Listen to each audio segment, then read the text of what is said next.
¿Listo? Ok, buenos días a todos. Buenos días a los que nos ven, nos escuchan. Hebreos capítulo 7, estamos en el capítulo 7, verso número 21, por favor.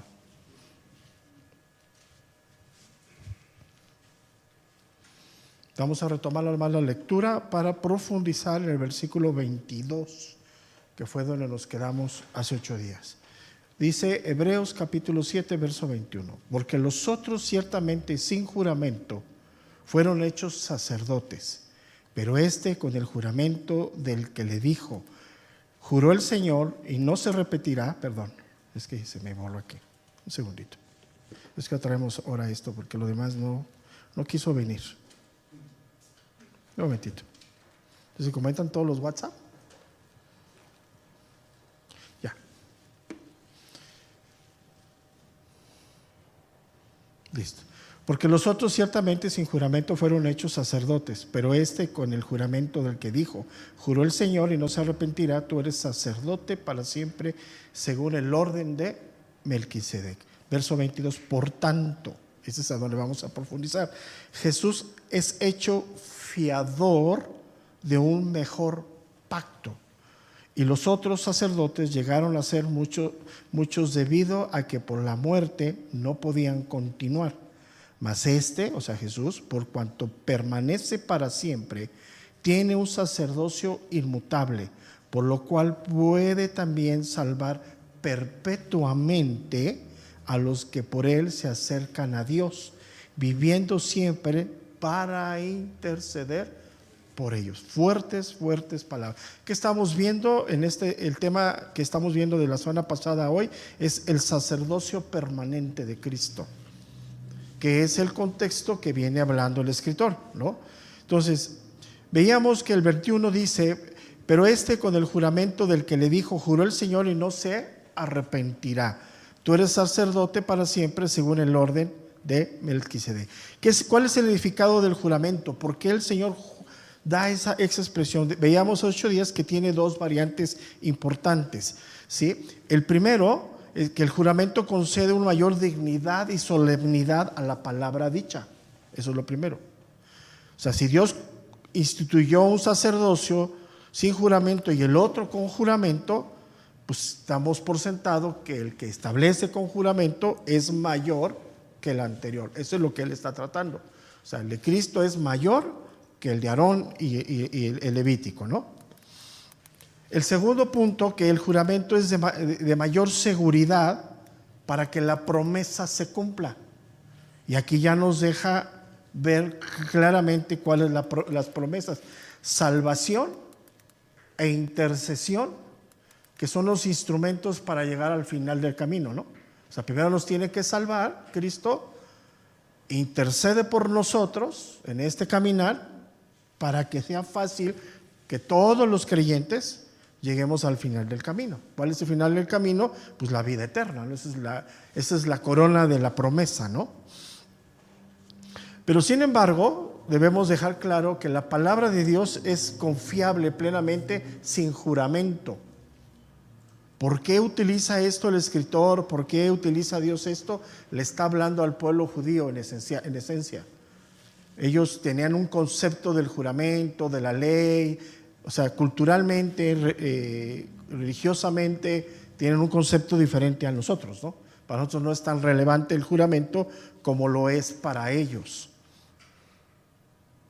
Entonces, ¿en qué se está basando aquí el escritor? En la promesa que Dios le da a Abraham. En tu simiente serán benditas todas las familias. Entonces, aunque la palabra de Dios es totalmente de fiar, ¿sí? Por nuestra debilidad, Dios interpone juramento. O sea, Él sabe que somos débiles, fluctuantes. O sea, leemos la fe de Abraham y todo el mundo la leemos, pero sabemos qué diferencia hay entre su fe y la nuestra, ¿no? Entonces, ese es el donde tenemos que caminar, ¿no? Entonces, ¿por qué? Por nuestra debilidad, Dios interpone juramento. Entonces, ¿para qué pone ese juramento? Para que nuestra seguridad descanse en sus promesas. Por eso tenemos que acercarnos a Cristo descansando, ¿no? En Él, ¿no?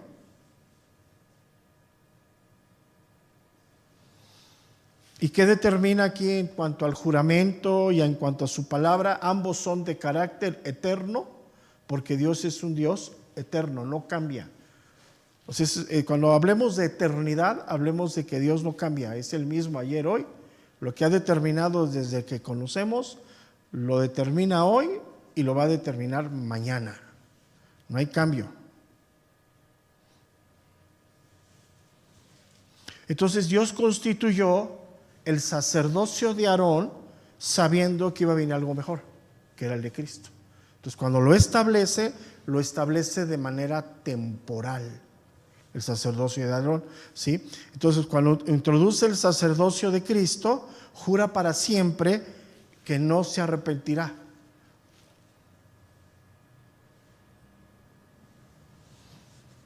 Entonces una palabra que tiene bajo el camino del juramento es una palabra de carácter irrevocable.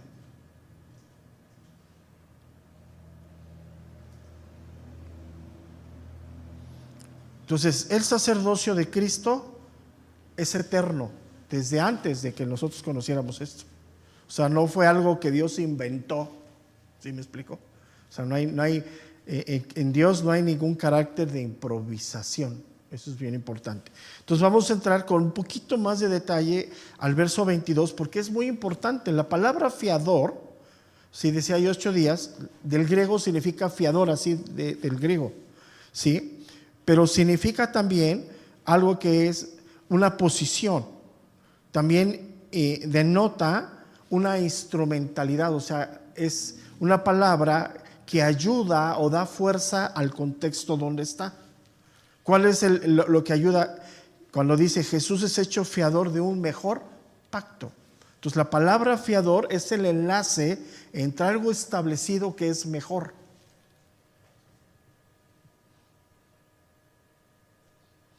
Entonces no es lo mismo un fiador que un mediador.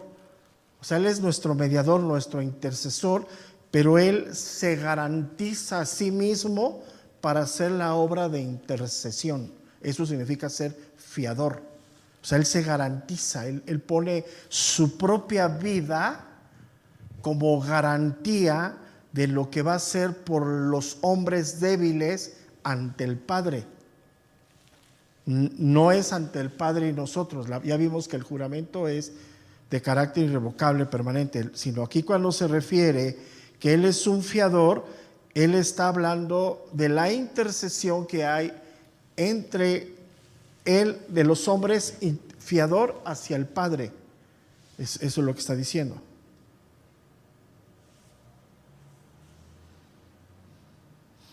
Porque desde siempre la Biblia nos enseña que Dios está totalmente airado hacia el mal. O sea, Dios no tiene nada que ver con el pecado, con el mal. Todo lo que tenga mal está en contra de Dios. Y anótale aquí algo bien importante. Y Dios en contra del mal. O sea, todo lo que se opone a Dios por manera natural, Dios lo rechaza y Dios aborrece eso. O sea, en Dios, el concepto de santidad de Dios no permite que Él abrace, cobije o solape la maldad, el pecado. Entonces, eso es bien importante. Entonces, como nosotros somos débiles pecadores, Él es nuestro intercesor, pero Él se pone como fiador a través de el sacrificio que Él hizo. Entonces, es una garantía, podemos decir, doble, perfecta, que es lo que el Padre ve a través de Cristo a nosotros. O sea, Él no nos ve a nosotros. Él ve la obra de Cristo, que se llama la redención, o sea, lo que Él hizo, ¿sí?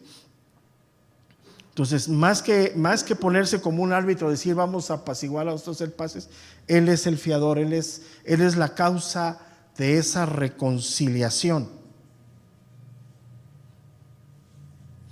Por eso, Él participó dando su vida. O sea, la encarnación es el sello de la garantía de la salvación. ¿Y cuál fue el precio de ese pago? Pues su cuerpo, ¿no? Es un precio.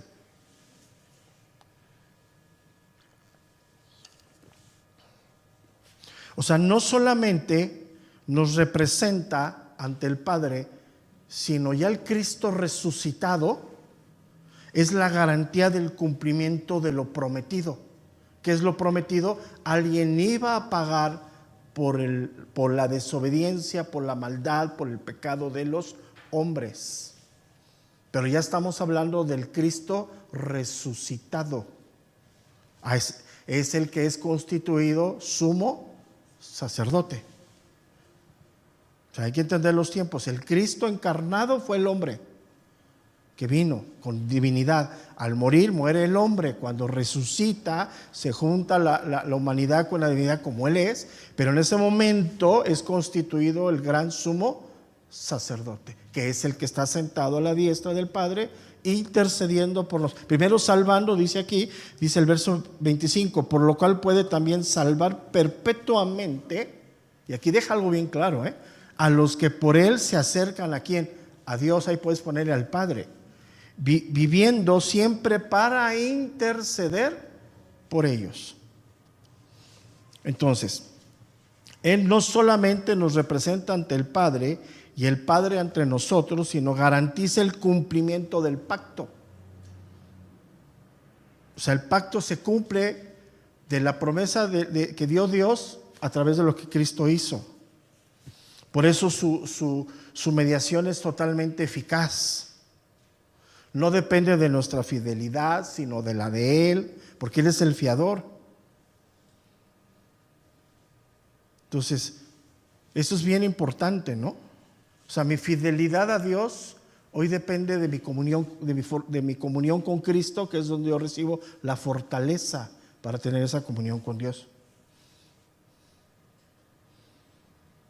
Entonces, ¿qué coloca al hombre en enemistad contra Dios? El pecado. Yo veía en esta semana un texto famosísimo que hicieron en los años 90, finales de 90, principios de esta década, uno de los textos más nocivos a la iglesia, que dicen que Dios aborrece el pecado y ama al pecador. ¿No has oído esa expresión? Eso es una mentira. O sea, ¿el pecado dónde está? En el hombre. O sea, lo manejan como si fuera algo externo, ¿no? Como si yo tuviera el pecado aquí y a mí me aman, ¿no? Entonces, es una posición de la doctrina, pues todo lo que viene, ¿no? De esas doctrinas de emociones, de sentimientos, ¿no? Y es totalmente inusual, ¿no?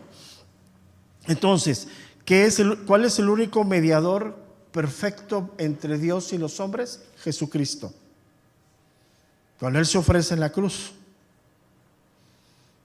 y hizo esa mediación, la hizo como fiador, garantizando esa mediación a través de su cuerpo, de lo que Él pagó en la cruz. Él en la cruz recibe la ira injusta de Dios que cada hombre merecía por su pecado. Entonces, Él no solamente es negociador, sino Él es el fiador, Él es la garantía.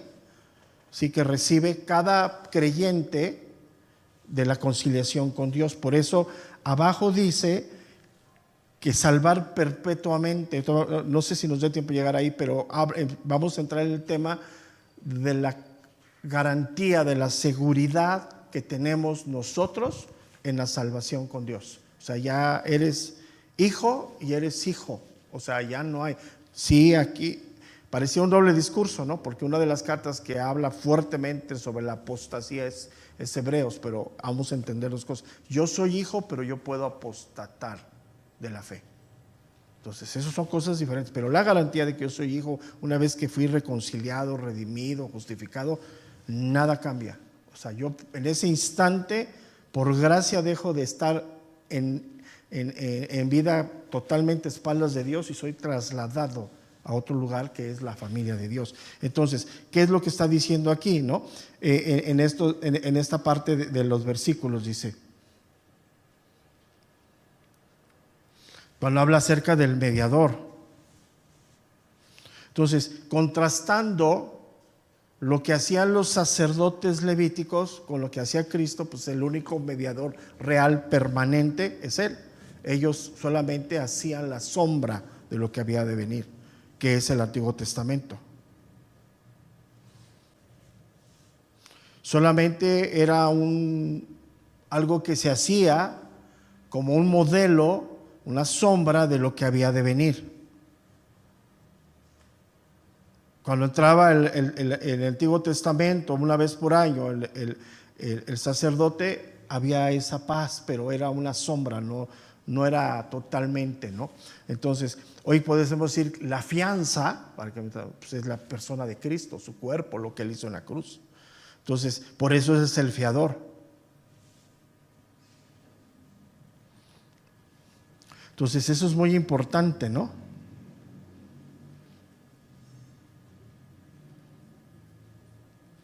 Y habla, dice el verso 22, dice, por tanto Jesús es hecho fiador de un mejor pacto. Fíjate que hay algo bien, lo decíamos 8 días, algo muy importante. Se refiere a Jesús como la parte humana. No se refiere al Hijo de Dios, ni se refiere a Jesucristo. ¿Quién fue a la cruz? ¿Quién murió? ¿Quién se entregó? ¿Quién sufrió? ¿Quién pagó? El hombre. Entonces aquí la garantía es, el hombre tenía que pagar el pecado del hombre, no los ángeles, no otra creación. Por eso por eso es la encarnación del Hijo de Dios. Es doctrina fundamental del cristianismo y es lo que separa al cristianismo puro de toda la locura que hay.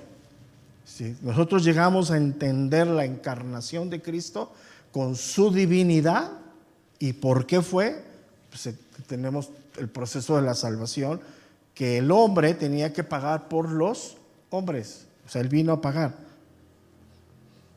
Entonces, cuando habla aquí de Cristo, de Jesús, está hablando de la grandeza de su persona. ¿Por qué la grandeza de su persona? Porque en Él no hubo pecado. O sea, el primer Adán tuvo sin pecado un tiempo y después pecó. Desde que Cristo nació hasta que murió, no hubo pecado en Él. Por eso habla de la grandeza de su persona. Por eso habla de la suficiencia de su sacrificio.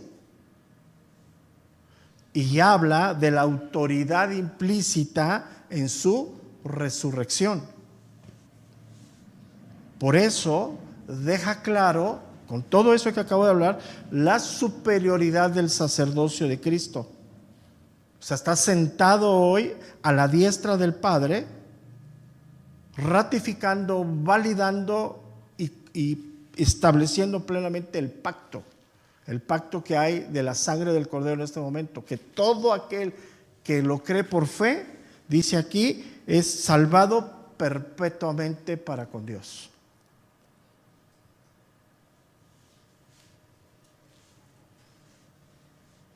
Entonces,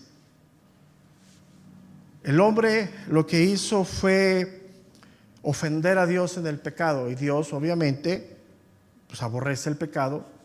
Entonces el mediador, el puente perfecto entre esa condición del hombre y el Padre solamente se llama Jesucristo, que hoy tiene la investidura de un sumo sacerdote intercediendo por nosotros. Entonces, ¿cuál es el énfasis del autor aquí? ¿Sí? Que hoy podemos entrar confiadamente al trono de la gracia por lo que Cristo hizo, que era lo que los receptores de la carta no estaban haciendo. O sea, y eso, si no entramos nosotros a la presencia del Padre para ser guiados, ser instruidos, ser fortalecidos, pues nos vamos a apostatar. Ese es el problema. O sea, vamos a apostatar. Entonces el hombre necesitaba esta obra de reconciliación. Por eso Dios enviando a su Hijo, ¿no? Ahora, aquí es bien importante. Aunque el hombre fue la corona de la creación, según Génesis, Dios seguía siendo Dios, aún el hombre había pecado contra Él. Entonces, aquí algo bien importante. Dios no tenía ninguna necesidad de reconciliar al hombre con Él para seguir siendo Dios. Ese es el acto de pura gracia que hoy tenemos. O sea, el hombre decidió pecar y todo el pecado entró en los genes del hombre desde Adán y Eva. Y no solamente dice la Biblia que somos pecadores y nos gozábamos en ese pecado. Eso nos ponía en una condición totalmente de enemistad con Dios. Entonces, Dios decide hacer este acto de reconciliación no porque Él necesitaba esa reconciliación, sino habla de gracia, habla de misericordia. Y es lo que hizo, o sea, el acto de Cristo, la encarnación, su muerte vicaria, es el acto más grande de expresión de amor de parte de Dios hacia la humanidad caída. ¿Y qué hace el hombre hoy? Lo rechaza. Porque hoy piensa el hombre que el acto de amor de Dios es consecuentar nuestro pecado, consecuentar nuestra impiedad. Y Dios no es eso. Entonces, cuando la gente te pregunte por qué esto y por qué el otro, pues ya Dios abrió la puerta. En este momento está abierta la puerta para todo aquel que cree. Y es el acto de amor más grande. Hoy 14, ¿no? De febrero. Es el acto de amor más grande que existe. Más por encima de toda esta locura, ¿no?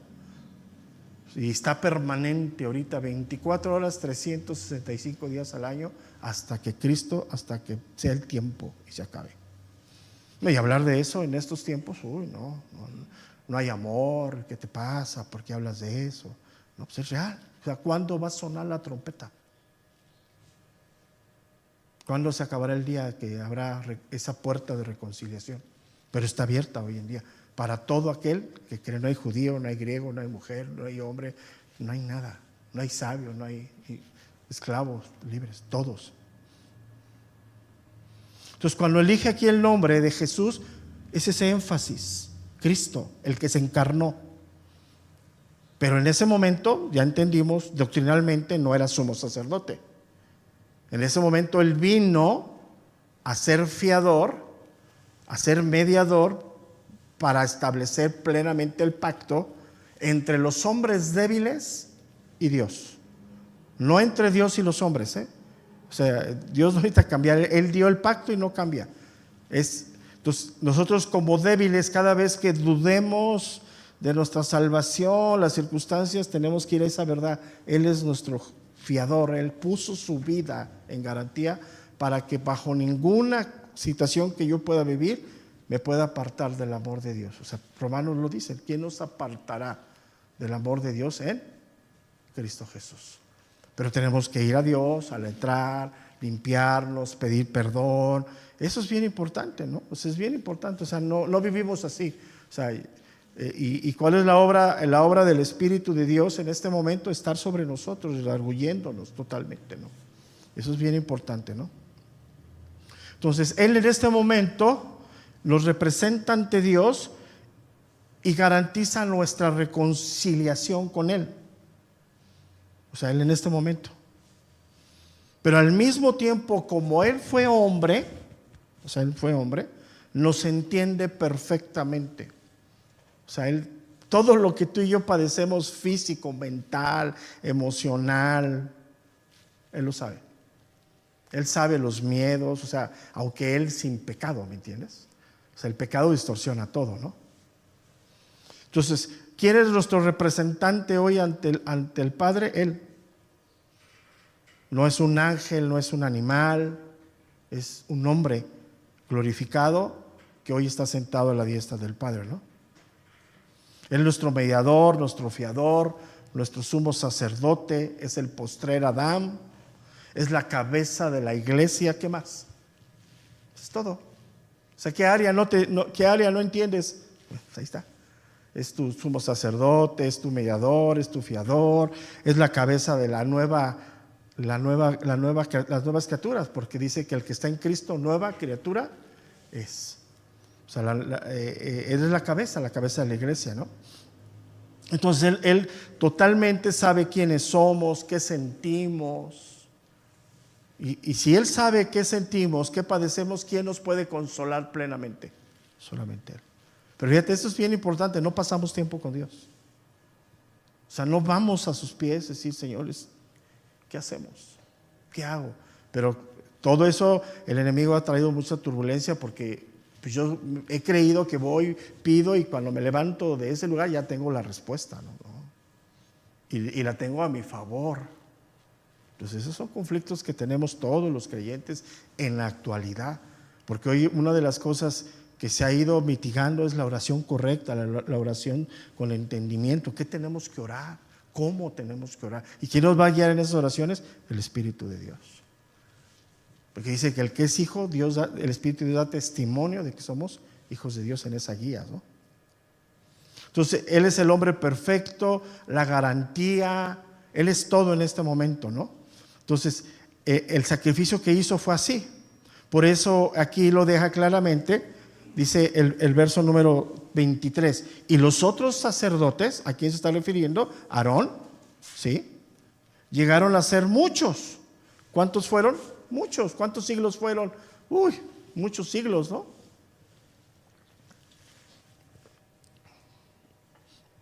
Debido a que por la muerte, fíjate, no podían continuar, o sea, morían como hombres, ¿no?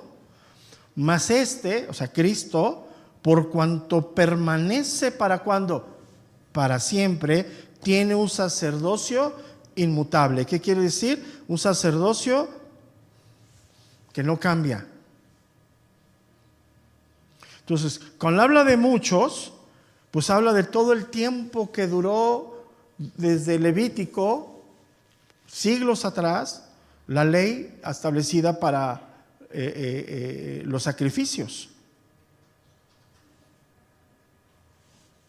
Era lo que existía. Vamos al libro de Éxodo, por favor, capítulo 40, verso número 15.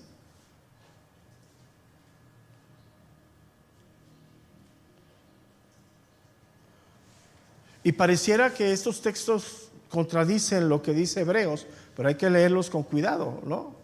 Hay que leerlos con cuidado y hay que entender lo que Dios quiere mostrarnos. Éxodo 40, verso número 15. Dice, y los ungirás como ungiste a su padre, y serán mis sacerdotes, y su unción les servirá por sacerdocio perpetuo, pero escucha bien aquí, por sus generaciones. Las generaciones de los hombres terminan, la única que no termina es la de Cristo.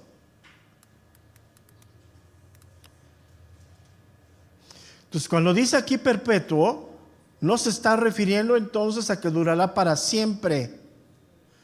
Lo que se está refiriendo es hasta que Dios indique otra cosa. El que pone las cosas claras y establece los tiempos es Dios. No está hablando de algo indefinido,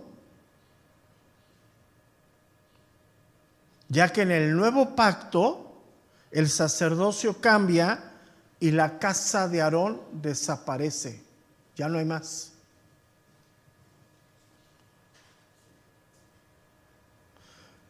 Entonces todo lo que queda tanto en el sacerdocio de Aarón como en la realeza de David se junta en Cristo. Él es el sumo sacerdote y rey, en Él solamente, en la persona de Cristo. Todo ahí se acaba. Entonces lo que era perpetuo era el sacerdocio, más no la casa de Aarón. ¿Sí? ¿Me explico? El sacerdocio es perpetuo.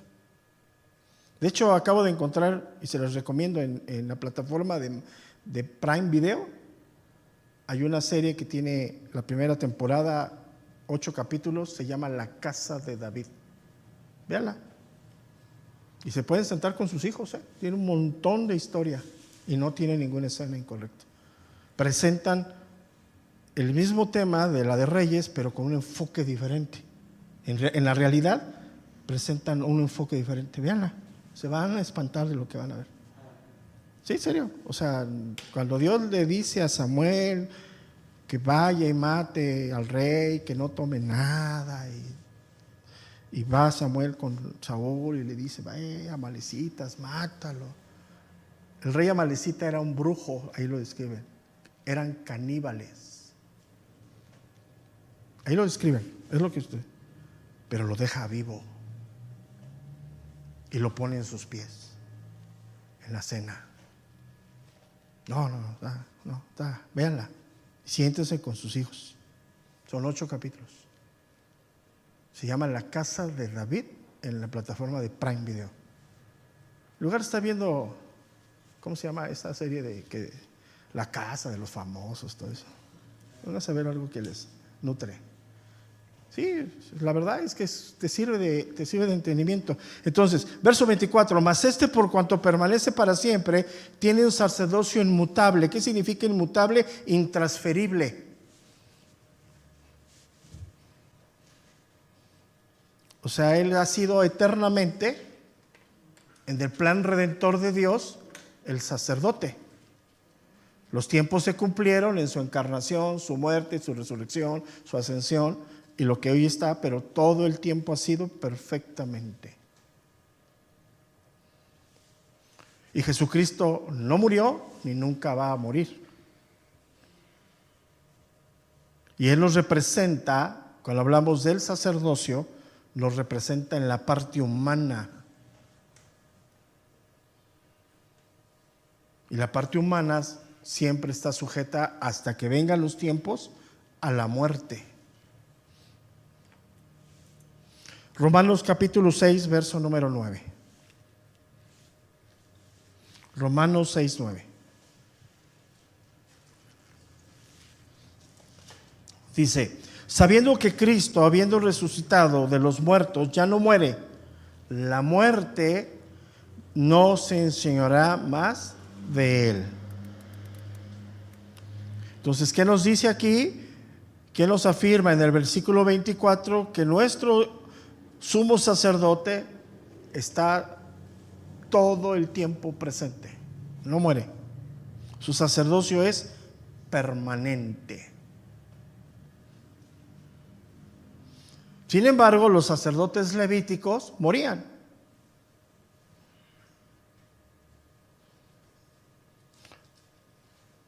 Y si vemos a la historia, pues fueron muriendo, ¿no?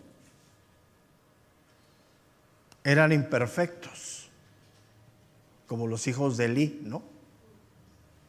Hombres, pecadores, como cualquiera de nosotros, ¿no?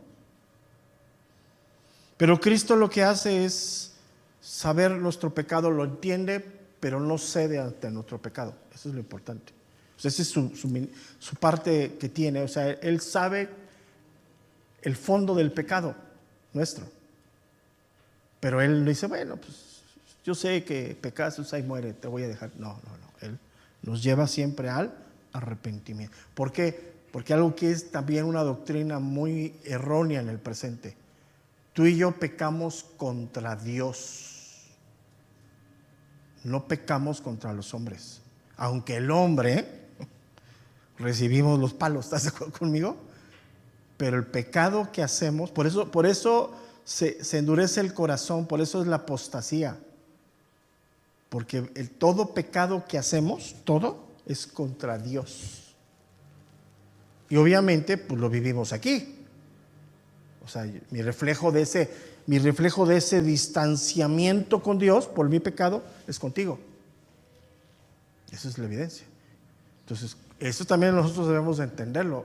Tú no pecas contra mí, aunque yo recibo tus palos, tus críticas, sí, pero es contra Dios. Y eso yo lo acabo de aprender en el libro de Lamentaciones. Vean Lamentaciones, está buenísimo. Lo que termina el primer capítulo, impresionante. A mí me da terror lo que dice ahí. Pero es una realidad, porque ¿qué hace el enemigo? Que tú te sientes ofendido. Que tú te sientas ofendido porque a ti tú recibiste el palo. Tú te sientes ofendido, y si te sientes ofendido, aplicas tu justicia hacia ese pecador. Entonces, o es la justicia de Dios o es la tuya. Entonces, eso de que me la vas a pagar y que guardo lo que me haces y te la voy a cobrar, eso lo único que está haciendo es distanciarte más de Dios.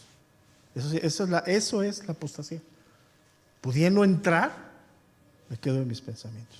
O sea, yo cuando peco, vamos a poner el ejemplo. Si yo le fuera fiel a mi esposa, la infidelidad de mi matrimonio es contra Dios. ¿Quién va a recibir los cocolazos? Pues ella. pero es contra Dios. Porque yo ya fui en mi corazón infiel a Dios. Entonces esto es fundamental entenderlo, ¿eh? ¿Quién conoce eso perfectamente? Cristo. Entonces por eso Cristo te lleva, el Espíritu te lleva a los principios bíblicos. Te lleva a la palabra de Dios. No te lleva a tus sentimientos, a tus emociones. ¿Sí me explico? Entonces, eso es bien importante. Entonces, Cristo sabe todo, Él es el sumo sacerdote, Él conoce el fondo. Él sabe que en mi corazón estoy dejando a Dios, me estoy alejando. Porque ¿estás de acuerdo que la infidelidad matrimonial no se gestó ahorita? Pero todo tiene un proceso. Y lo mismo, todo tiene, Santiago lo dice, el pecado viene, hasta que da luz. Entonces, por eso tenemos que entender la obra en este momento que Dios nos ha regalado a través de su gracia, que se llama el sacerdocio de Cristo, para ir a Él. Y Él jamás va a decir, sí, está bien, tú tranquilo, yo me preocupo. No. Te va a mostrar, te va a redarguir para que vayas a Él y te arrepientas. Porque Él sabe que eso que estás acuñando en tu corazón, en 2 años te fuiste. Y es algo serio, es algo que hoy, pues no, o sea, vienen a la iglesia, se sientan, reciben y pum. Por eso siempre le decimos, vayan a Dios. Vayan a Dios, o sea, si tú tienes problemas con el dinero, ve a Dios, que Dios te enseñe, no me creas a mí. Pero ¿sabes qué van y buscan a hombres? Ve a Dios. Y dile, Señor, aquí este cuate que está loco, ¿qué? A ver, dime. Y Dios te va a mostrar. Lo mismo, siempre es a Dios, a Dios. Pero son doctrinas que han venido golpeando a la iglesia a donde hacen las enemistades, los pleitos. O sea, tú no pecas contra mí, es contra Dios. Yo no soy el que te provee, yo no soy el que te sustenta. Yo aquí estoy nomás haciendo mi parte ministerial, que es un poquito de entendimiento utilizando los dones para enseñarte lo que yo también aprendo. Y así es. O sea, principios bíblicos que nos gobiernan. Entonces, cuando Él viene en su respuesta, en este sacerdocio, está mostrando su misericordia en nuestras vidas. Y aquí es una palabra bien difícil, ¿no? Misericordia la asocio con bienestar, con complacencia. Pues no pasa nada, pues mira, mentí y no me cayó un rayo. No pasa nada. Pero su misericordia de Dios es: no te vayas, no te alejes. Porque Él conoce plenamente nuestra condición. Entonces su ayuda, su intercesión es eficaz totalmente. O sea, Él cura, Él sana, no da remedios caseros. ¿Me entiendan? No sé si me explico. Él va al fondo.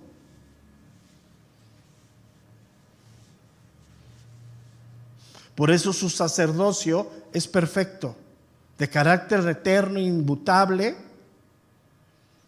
y debe de ser algo de alivio para nosotros. O sea, sí tenemos quien nos asista, sí tenemos quien nos aconseje, sí tenemos quien nos instruya. Si hay alguien que me prenda la luz para que me saque de mi oscuridad, se llama Cristo.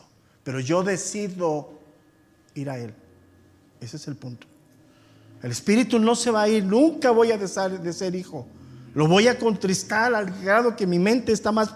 O sea, decía un comentarista, si tienes 2 animales, uno blanco y uno negro, poniendo el blanco como bueno y el negro como malo, si tú le das de comer más a uno, ¿quién va a dominar?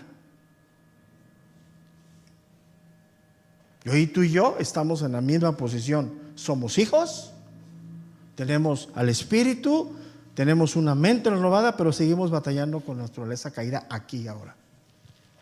Y seguiremos, tú y yo, batallando. O sea, si tú dejas de buscar de Dios, en ti va a surgir la venganza como instrumento de tu propia justicia.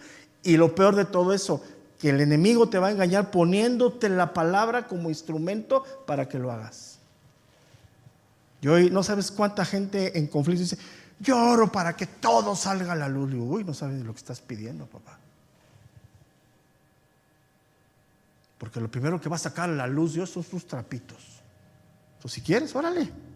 Porque ¿qué crees? ¿Que estás limpio? Entonces, como piensan que Dios es el genio de la lámpara, ¿no? Le sopla, le pides y te concede. Pues, mentes. Dios no es eso. Entonces, cuando tú estés en ese conflicto, mira, ve a Dios. Porque la palabra tiene poder. Es un espejo de nuestra vida. Y eso es bien importante. Entonces tenemos ese gran privilegio, ¿no? Que estamos bajo un sistema sacerdotal real, perfecto. Pero hay que ir a Él. Tenemos que acercarnos a Él. Porque dice el verso número 24: mas este, por cuanto permanece para siempre, tiene un sacerdocio inmutable. No cambia. Él no está en las condiciones naturales, ni sensoriales, ni emotivas. O sea, sí somos unas personas emotivas, pero no nos debe de gobernar la emoción. Porque nosotros debemos ir adquiriendo cuestiones serias a nuestra vida, ¿no? Convicciones. ¿Qué es lo que trae la verdad? Conocerás la verdad y la verdad te hará que... Son convicciones de vida. Convicciones de vida.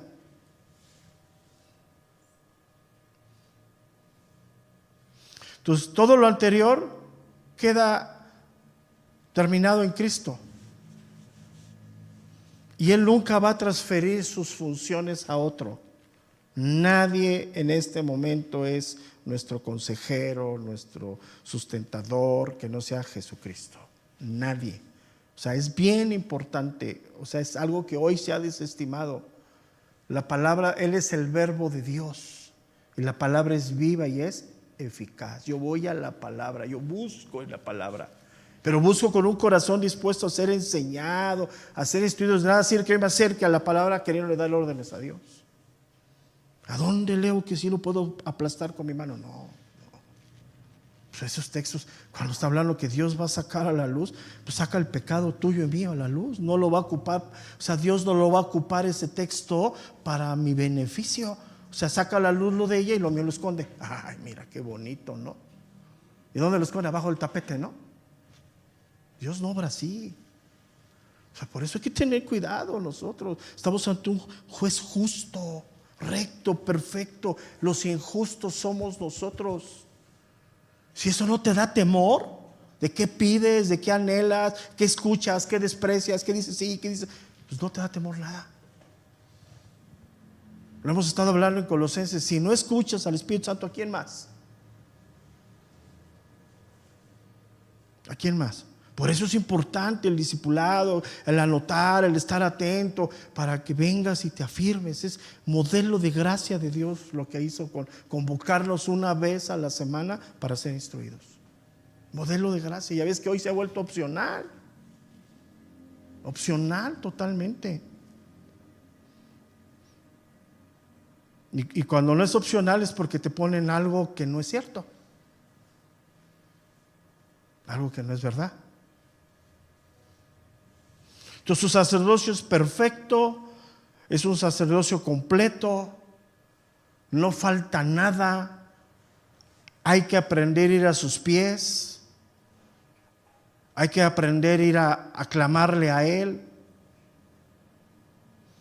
Y ese sacerdocio Él lo obtiene después de su resurrección, aunque ya era obviamente fijo, establecido.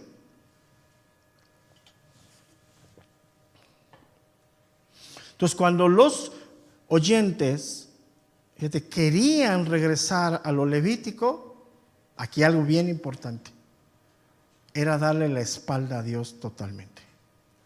Y eso es algo bien serio, ¿eh?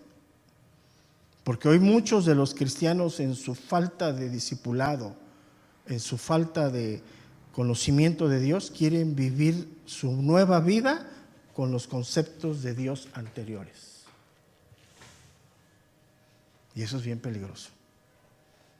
O sea, bien peligroso, de ahí surgen cantidad de posturas ideológicas en el presente erróneas. O sea, no conocíamos a Dios. Dijo Job, de oídas lo había oído. Lo que tú y yo conocíamos de Dios antes de nuestra conversión era nuestro pecado, era idolatría, cómo concebíamos a Dios. Sí, hay conciencia. ¿En qué momento conoces a Dios y empiezas a crecer en ese conocimiento? En el momento de tu conversión. Entonces ya ves que la lucha, que si los 15 años de la señorita son Biblia, bla, bla, bla, bla, bla. Te preocupa más por una fiesta de 15 años que traerlo los domingos a ser discipulado. Ay, sí, no estoy hablando mentiras. Y así como en el pueblo echan la casa por la ventana y van los cristianos también, los cristianos. Y desgraciadamente, pues hay pastores que se prestan a eso, ¿no? Sí, hoy hay doctrinas donde bautizan a niños, cristianos, bautizan a niños de 1 o 2 años. Y sus iglesias se llaman la gracia de la gracia sobre la gracia. No estoy mintiendo. O sea, y así, hoy precisamente hay quien adorna el día del amor, y mañana el mensaje del amor. Y eso viene del mundo. Entonces esto es muy serio, ¿no? Leo el versículo 25 que nos vamos a quedar porque está muy bueno. Es algo de veras que tenemos que aprender a vivir, porque la vida, el tiempo que vivimos es complicado, siempre ha sido. Mira, estamos en un algodón, porque si pudiéramos oír los testimonios de la iglesia primitiva, que lo que vivieron ellos, a lo largo de la historia, los mártires, que no, como lo dije en Colosenses, no ganaron nada, no abonan a nada, pero por muchos de ellos estamos aquí. En mi familia, la primera convertida por los años 20 era de las mujeres católicas de México. Fíjate, fue mi abuela Petra. Ahí por los años 20 se convirtió. Y padeció y la persiguieron. Tenía una hermana, eso lo cuentan, yo no me acuerdo cómo se llamaba, yo sí la conocí, que fue muy mala con ella en su conversión, muy mala. Y esa hermana enferma de cáncer por los 30. Entonces manda a llamar a mi abuela Petra, porque ya era convertida. Entonces mi abuela Petra siempre Dios la revistió de mucha autoridad, pero una autoridad que oraba por gente, pero Dios la postró desde que yo tengo uso de razón en silla de ruedas, siempre. Yo desde que tengo concepción de ella en silla de ruedas. La razón creo que se cayó después de 17 hijos, vivían 10. Llegó a ese lugar, es lo que cuentan los tíos. Dicen que la hermana ya olía mal del cáncer. Ya te imaginas toda la santería, pues era gente católica. Y que llegó y dijo, a ver, todos se hincan y vamos a orar. Pues ahí va todo el mundo al suelo, ¿no? Pues Dios sanó a esa mujer de cáncer. Pero mi abuela siempre estuvo perseguida. Sí. Mis abuelos maternos igual. Mi abuelita Pachita y mi abuelo Leopoldo perseguidos. O sea, por alguna razón estamos aquí. Por toda esa gente que no ha sumado nada a nuestra salvación, pero que ha abierto la brecha como un país como este, con libertad podamos estar aquí. Pero tú dime cuál libertad tienes si tú eres esclavo de tus propias pasiones. Porque los que no vienen, ¿quién les impide no venir? No tienes que salir abajo de la cajuela de tu coche para que te correteen los. Puedes salir libremente con la Biblia bajo tu brazo, ahí te congregar, pero no es el concepto moderno. No es el concepto moderno. Es la verdad. ¿Dónde están? Dime dónde están.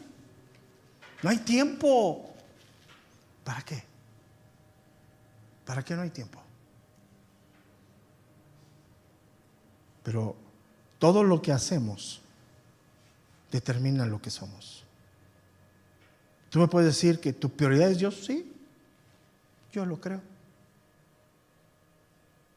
Pero ese sumo sacerdote sabe que no es tu prioridad y está tratando contigo. Pues ahí estamos. Porque desde que tenemos 16 años en el ministerio, ya está próximo, en los próximos meses, ¿no, Cintia? A cumplir 16 años del instituto, septiembre. Así siempre ha estado el instituto. Cuando llegó el tiempo de casa oración, venían muchos y empezamos a enseñar, no hay estudio para pastores. Aquí, a lo más que te podrás graduar es inútil. Y si nos da chance, te daremos un diploma de esos de Santo Domingo.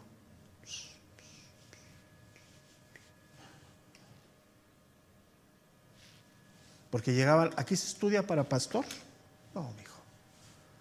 El pastoreo es un llamado de Dios, constituido por Dios. Aquí lo único que te podemos enseñar un poquito, la palabra de Dios, para que te quite un poquito lo ignorante. Porque es el pueblo ignorante camina en contra de Dios. Y se fueron. Por eso, y aquí está Omar. Él tuvo que dejar su trabajo profesional para poder estar hace 14 años, 15 años en el instituto, porque no había quien abriera, quien grabara, quien prendiera. Era de 5 de la tarde a 9 de la noche, de lunes a viernes, y el sabatino. ¿Sí? Desde el 2014 él lo ve sentado ahí, sábado a sábado, domingo a domingo. Y hoy nos olvidamos de eso. Pero en fin, esa es la evidencia de lo que hoy estamos viviendo, de lo que hoy somos. Pero llévate esto y quiero que los que me escuchen, contra mí no pecan, ni pecan contra la iglesia. Si tú no vienes a ser discipulado porque eres cautivo de tus propios afanes, estás pecando contra Dios. Ahí le damos. Y ese Dios es justo, para ti, para mí. No estoy diciendo nada incorrecto. Y no deseo, mira, nuestra oración es por ustedes. Intercedemos. Que la iglesia escuche la voz de Dios. Si no puedes venir, está bien. Pero por otras cosas. Ok, si Dios nos da vida, nos vemos mañana. Y ahorita tenemos solamente mujeres de fe. Después ensayo de alabanza. La próxima semana va a haber matrimonios ya por la tarde. Ahorita solamente en hoy lo suspendí. Precisamente tocaba matrimonios en el calendario. ¿Y para qué? Si están en el frenesí allá afuera. Por todos lados desde ayer está el frenesí de los regalos del Día del Amor y la Amistad. Entonces, si me trajeron un muñequito, lo acepto. Dios les bendiga. Buenos días.